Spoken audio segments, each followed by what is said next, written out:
Coming up on The Given Right, Mark heads to the woods in a 2-year quest to harvest the Minnesota Booner. Straight at me.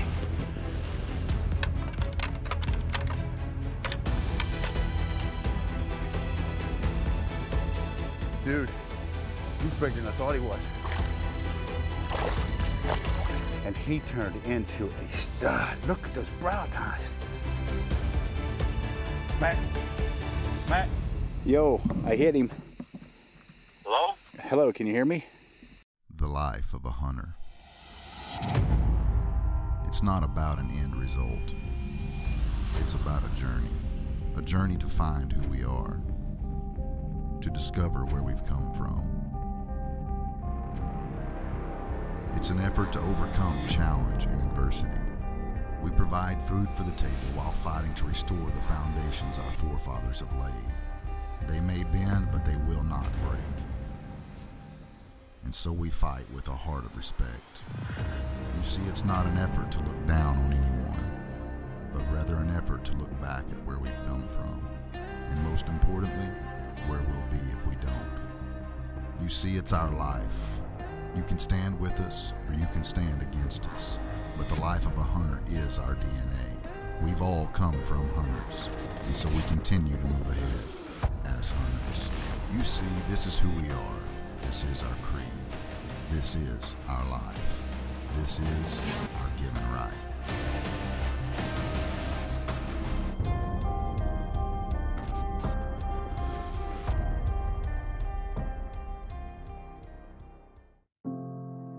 Some people may argue that the definition of insanity is doing the same thing over and over again and expecting different results.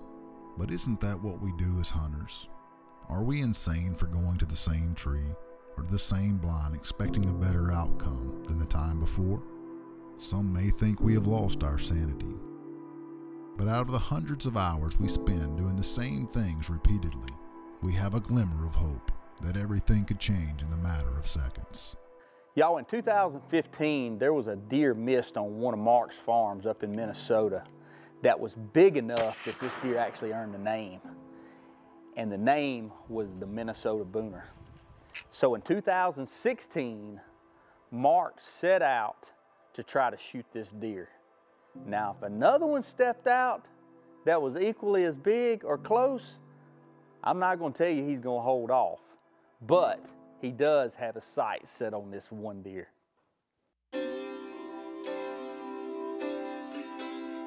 Mark enters his farm for the first time in 2016 for an opportunity at the Minnesota Booner. Deer like this are generally hard to find, and Mark uses every opportunity possible to harvest a great whitetail. As you can see, this gully that comes off these two hillsides here, it's a perfect funnel for the wind tonight, blowing out of the south. We have 2 bucks coming in here on the body cameras virtually every night, so it's going to be really tight. We're going to be very close. We can't move much. This is big buck territory. We never really know what we're going to get in here. Prep work prior to each and every season plays a big role in the success of any hunter, which is why Mark has planted several different crops like turnips to help hold deer on this tract of land.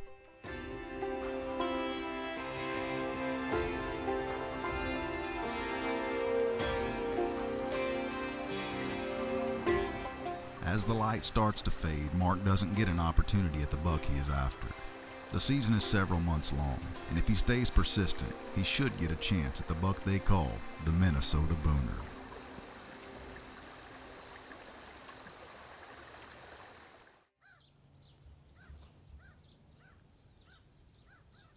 It took us forever to get set up. Every time we turn around, we'd hear deer walking behind us or in front of us. We just had a buck. We couldn't see him, but we could hear him chasing a doe down there, grunting like crazy.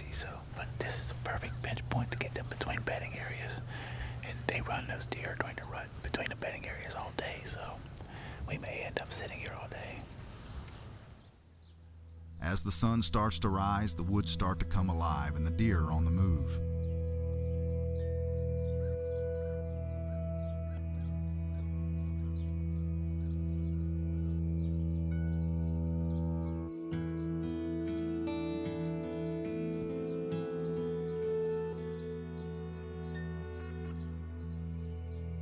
With With the heart of the rut in full swing, rattling can be a very effective way to bring the bucks in that are on the move looking for the ladies.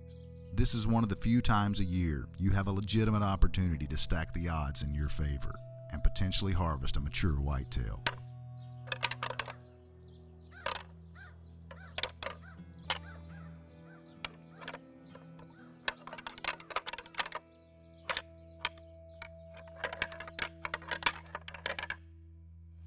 Tyler, big buck, big buck.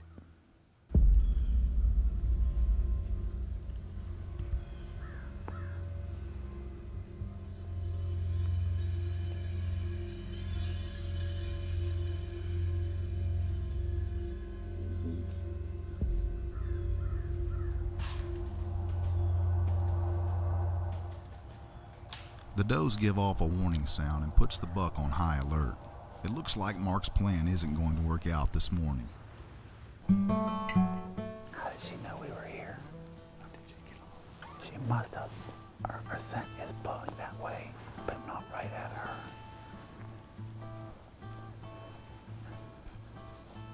I guess it is now.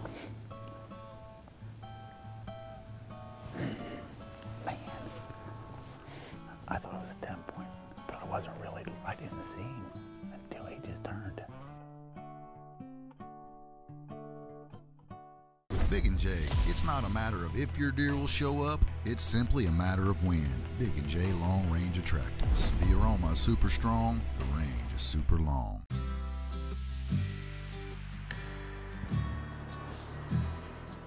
"6 a.m. in the morning, I left my other rattling horns in the tree." So, yes, it's December, but it's the second rut is in, and we've seen a bunch of pictures where one of the does that are in heat would come through the field, and there'd be 4 or 5 bucks there hitting a horn. So, not that we're going to use them aggressively this morning, but if we do see a buck all by himself, we will hit the horns and try. So.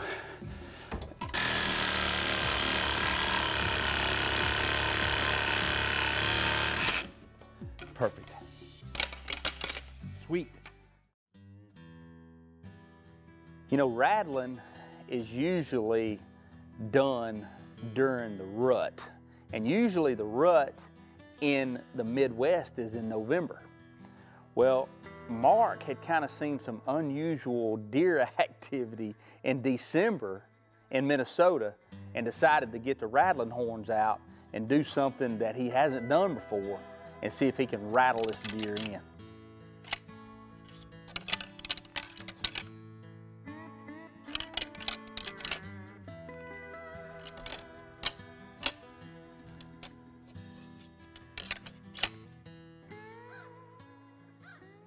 Right here, straight at me. He's gonna wind us.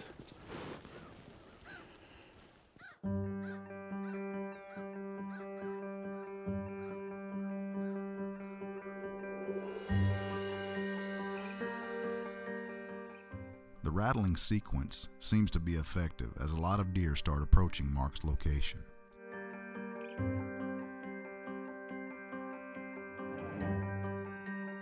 Now this is where Mark proved me wrong, because he had a morning in Minnesota with a set of rattling horns in his hand that anybody would have loved to have had. He had deer coming from everywhere.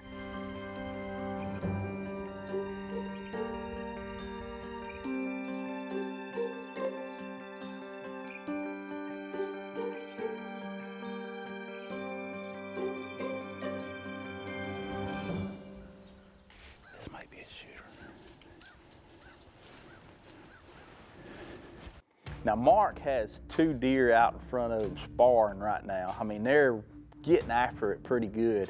And all of a sudden he turns and looks to the left and there is a giant 10-point standing right there.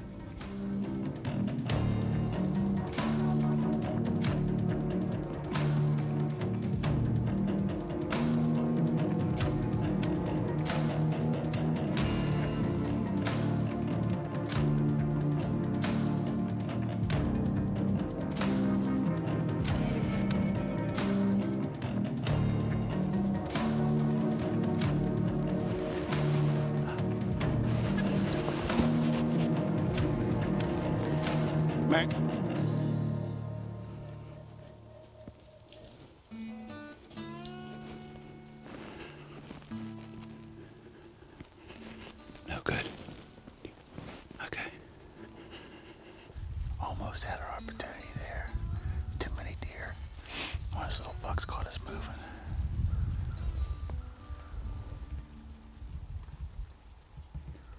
There's still 5 bucks standing right there. They're fighting and sparring. The big one took off though.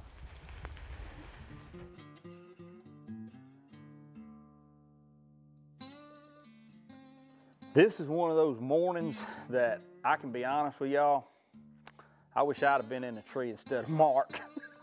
He had deer coming from everywhere. I promise you, I think he could have rubbed 2 sticks together and a big deer would have come running up underneath the stand.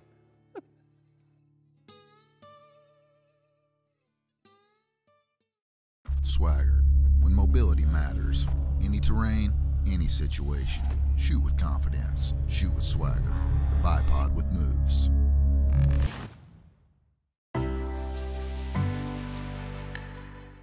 Mark had hunted the Minnesota Booner a lot during the 2016 season, and now with a new year, there is hope that he can get the opportunity at this great whitetail. We had Dan pull a couple cameras for us here in Minnesota, and we had one of our big Booners show up early this year, huh, Danny? I mean, he was, last year he didn't show up this early, he didn't show up till... He was mid to late. Yeah, so he showed up this year, so Tyler and I jumped in the truck and headed off to Minnesota. So we're gonna be out there tonight. We had a nice front go through. It rained actually yesterday, and it's actually gonna rain a little bit probably this afternoon or this evening. So it cooled down. It was like in the mid-90s last week, so it was real hot. He didn't show up till late. But the week before that, he's actually out there in the daylight. So we got, call him the Booner, the Minnesota Booner. And we're gonna head down there. It's really our first time in a tree stand where the weather's gonna feel like whitetail hunting in the fall. So I'm really excited. Because the piece of ground is very tight, Mark strategically has to get to and from his stand with minimal disturbance. Using the creek that goes right past his setup is a perfect way to eliminate any noise and scent left on his clothing.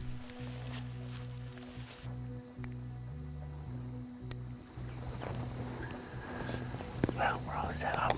It's our first real hunt here in for whitetail this year in 2017. The air is cool. It just feels like it should be buck hunting season. So we're in Minnesota. We have pictures of our what we call a Minnesota Booner here. He's eating our lunch, like I said earlier, for the last year and a half. This is the first time we've ever gotten him to where he's on daylight pictures this early in the season. So a little bit of luck. Got the wind blowing. It's not blowing enough to swirl a little bit, but I think it'll work well. It usually comes from this direction, so we'll get all settled in here. Hopefully get a little bit of luck tonight. Mark was just finishing getting ready for the afternoon sit when he looks up the hill and sees a big buck. There he is. I think that's him. Don't move. It might not be him. It might not be him. It's him. Now in 3 years, Mark has never seen this buck on hoof, and for him to step out in the broad daylight is nothing short of a miracle. Now he just needs to work his way down towards the food plot, and Mark should be in business.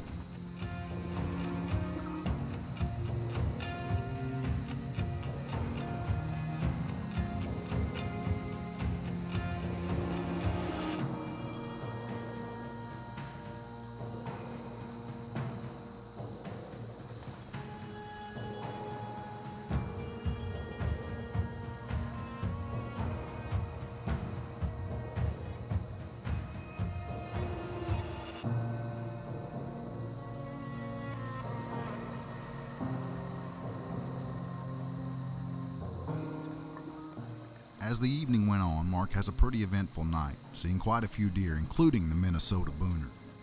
With some nice bucks coming into the food plot, the giant whitetail gave Mark the slip and headed back into the woods.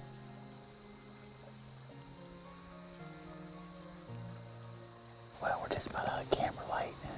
What a first night this turned out to be. We saw our shooter buck within 10 minutes. He hasn't come back out yet. We saw another buck that we would take a shot at if he came in. Short G210. They both played in over that apple tree over there. Spent most of their afternoon over there and then went down the gully. I don't know where they both went to, but tomorrow we may hone in on that tree. We might even hunt out of the barn over there tomorrow night. I gotta check the winds and see how it's doing, but What a super start to the 2017 season. Every hunt is defined by a single moment. Don't let the moment define you. Experience perfection and make your next hunt an expedition.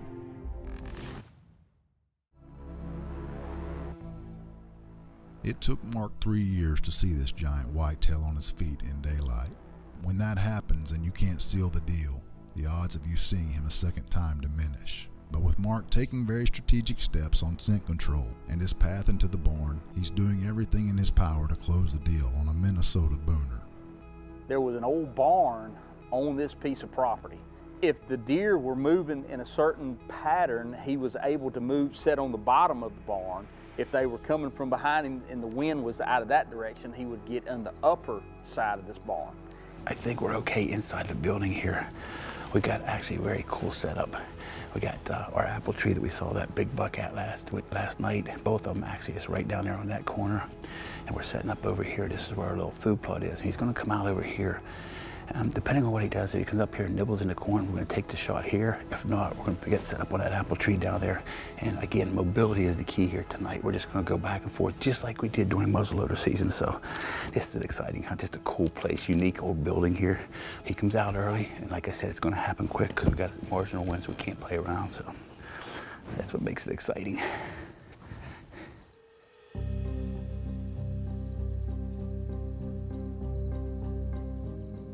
As the night went on, a few does started to move.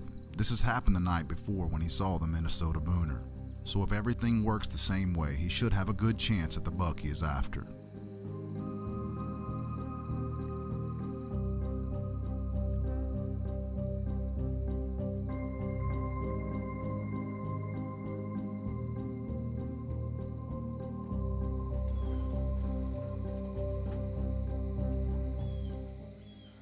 Normally, the way that this farm is set up, Mark has it to where he can see these deer coming from a long ways.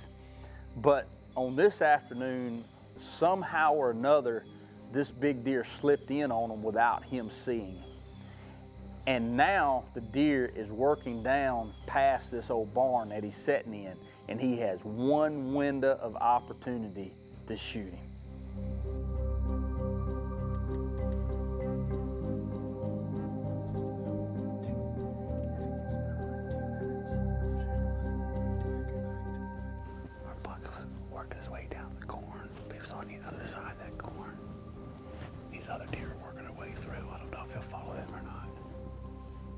That little window of opportunity that I was talking about is coming up real quick. He's had several deer pass through it, and it looks like the next deer that's fixing to step in it is going to be the Minnesota Booner.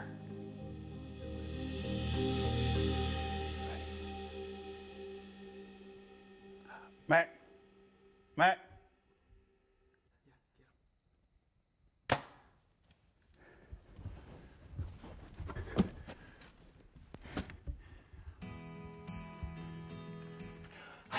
I just didn't think it was going to happen.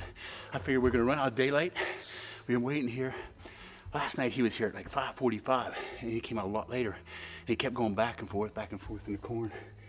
And he was about 58 yards right there. And I was afraid that the corn was going to be too high, but it actually wasn't. That's 190 class inch deer. That is just phenomenal. Go! Chris. Oh boy is right. Oh my goodness. Oh, dude, he's bigger than I thought he was. Look at that. Oh my.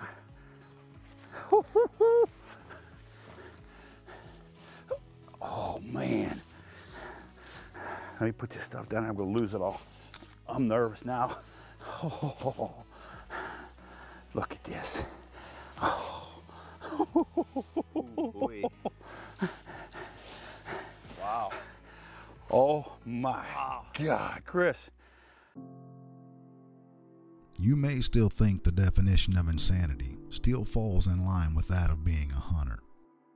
But there is something that always seems to drive us to go back to that one spot over and over and pray for different results. It may be a gut feeling, or the fact that spending days upon days is worth that 10 seconds of adrenaline rush. When we put everything in perspective, we know that every second spent in the outdoors and with friends is never wasted time. At the end of the night, when we are tired and beat down, we still have a smile on our face because we know we were able to celebrate our given right.